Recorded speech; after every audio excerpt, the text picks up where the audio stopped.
Ah putain, je viens de me faire attaquer par des Klingons, ils sont super vénères ces types hein. Salut à toutes et à tous, c'est Rémi.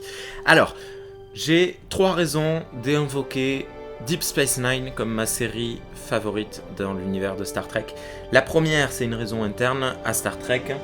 Deep Space Nine.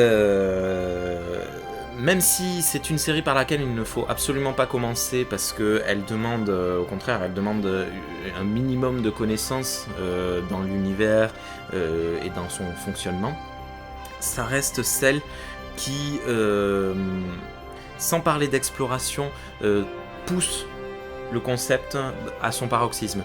C'est-à-dire que la série originale TOS avait créé l'univers, Next Generation, la série avec Jean-Luc Picard, avait approfondi et vraiment exploré, et c'est Deep Space Nine qui va en tester les limites, qui va vraiment pousser au maximum pour voir où est-ce qu'on peut aller. Et en cela, ça fait que c'est une série un peu compliquée à aborder si on a peu ou pas de connaissance de l'univers.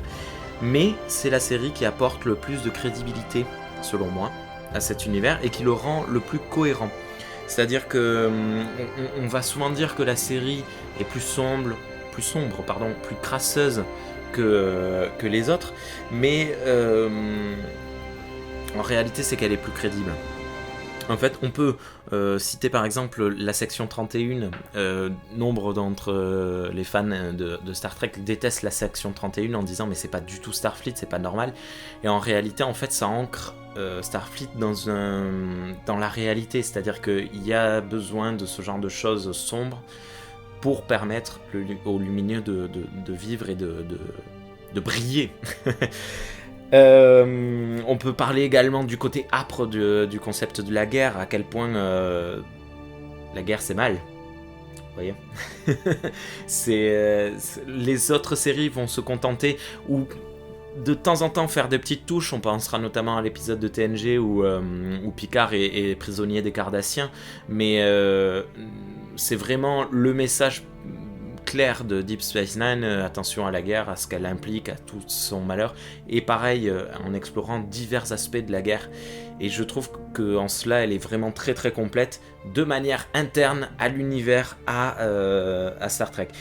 Alors également, attention, bien sûr, TNG reste la série la plus profonde philosophiquement, c'est dur à dire, hein, les mots de plus de 4 syllabes, philosophiquement parlant.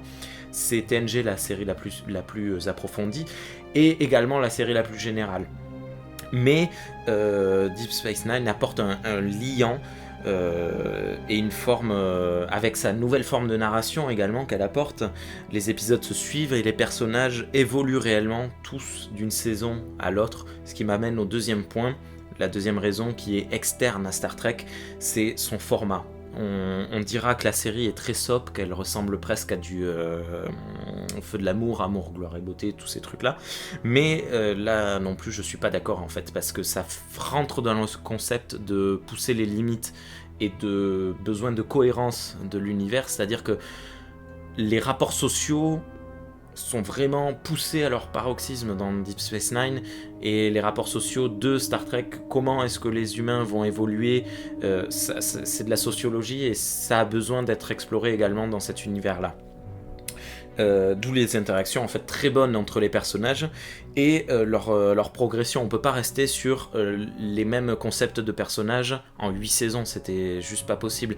Dans TNG, on avait commencé à le faire, Picard est plus le même du début à la fin, Wesley Crusher, tout ça, mais il y a la plupart, la grosse majorité des personnages n'ont pas vraiment changé entre le début et la fin.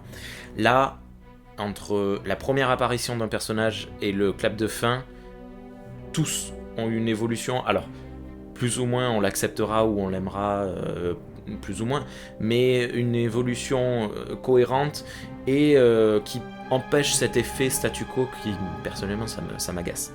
Donc en fait la série est rendue très agréable, d'autant qu'on alterne sujet sérieux et sujet profond. Et justement la troisième raison, c'est les sujets en fait qui sont abordés. Bon là c'est un point vraiment plus personnel, mais lors de mon premier visionnage de la série en fait, j'ai vécu pas mal de moments très proches de ce qu'ont vécu les personnages dans la série. C'est-à-dire que je suis devenu père au moment où je regardais cette série, et Dieu sait à quel point le sujet est abordé, qu'est-ce que c'est qu'être père, les rapports familiaux dans cette série. J'ai connu aussi beaucoup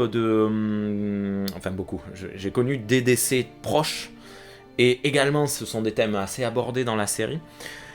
Et il y avait plein de petites touches comme ça qui me disaient, quand je la regardais, c'est vraiment la série qui s'adresse à moi. Ce qui ne veut pas dire qu'elle s'adressera à tout le monde. Donc je comprends tout à fait que Deep Space Nine ne soit pas la série préférée de tout le monde. Mais moi, c'est vraiment celle qui m'a si j'aimais Star Trek, c'est Deep Space Nine qui m'a fait embrasser Star Trek. Merci au French Club de m'avoir permis de m'exprimer sur le sujet, et j'ai assez hâte que vous demandiez par quelle série Star Trek est-ce que vous conseillez qu'il faut commencer, parce que là il va y avoir du débat.